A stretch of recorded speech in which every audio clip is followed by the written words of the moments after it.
என் முகமே மாறி போச்சுடா. என்னுடைய அடையாளம் போச்சு. எவனோ ஒருத்தருடைய முகத்தை எனக்கு மாத்திட்டாங்கடா. டேய், இந்த முகத்தை வச்சுட்டு நான் எப்படிடா சிவராமனை நிரூபிப்பேன்?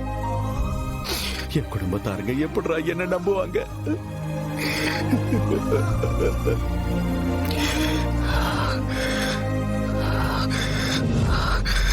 அந்த மகேஷ் என்னுடைய வாழ்க்கையை அழிச்சிட்டான்டா. அவனை சும்மா விடக்கூடாது. அவன் எனக்கு செஞ்ச பாவத்துக்கு அவனுக்கு சரியான தண்டனை கொடுக்கணும்டா. நான் அவனை விட மாட்டேன். சிவராமா, கொஞ்சம் அமைதியா இரு. அவனை பத்தி எல்லாம் இப்ப யோசிக்காத. முதல்ல லட்சுமியை போய் பார்த்து பேசலாம்டா. நடந்ததெல்லாம் நான் எடுத்து சொல்றேன்டா. இல்லடா,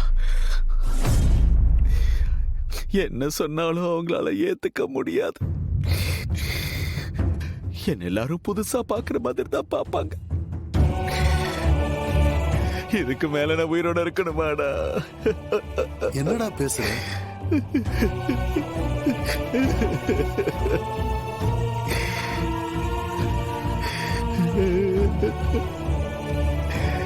சிவராமா, அழாதரா.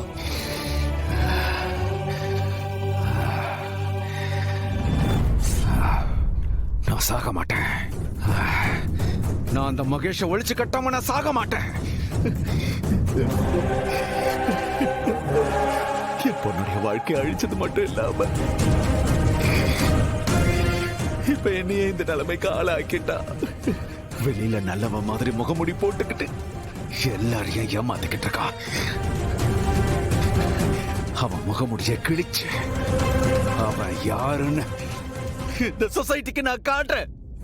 சிவராமா, ஒரு விஷயம் நல்லா புரிஞ்சுக்க. அந்த மகேஷ் இப்போ உன் வீட்டுல தான் இருக்கான். நீ அங்க வருவன்னு எதிர்பார்த்து காத்துக்கிட்டு இருக்கான். அது மட்டும் இல்ல, அவன் உன் குடும்பத்துல இருக்கிற அத்தனை பேரையும் டார்ச்சர் பண்ணிக்கிட்டு இருக்கான்.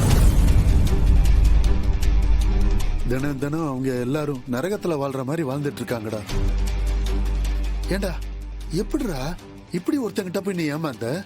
நேரம்டா, எல்லாமே நேரம்தான். எத்தனையோ மாப்பிள்ளை கேட்டாங்க. யார பத்தியும் நாங்க பெருசா யோசிக்கல.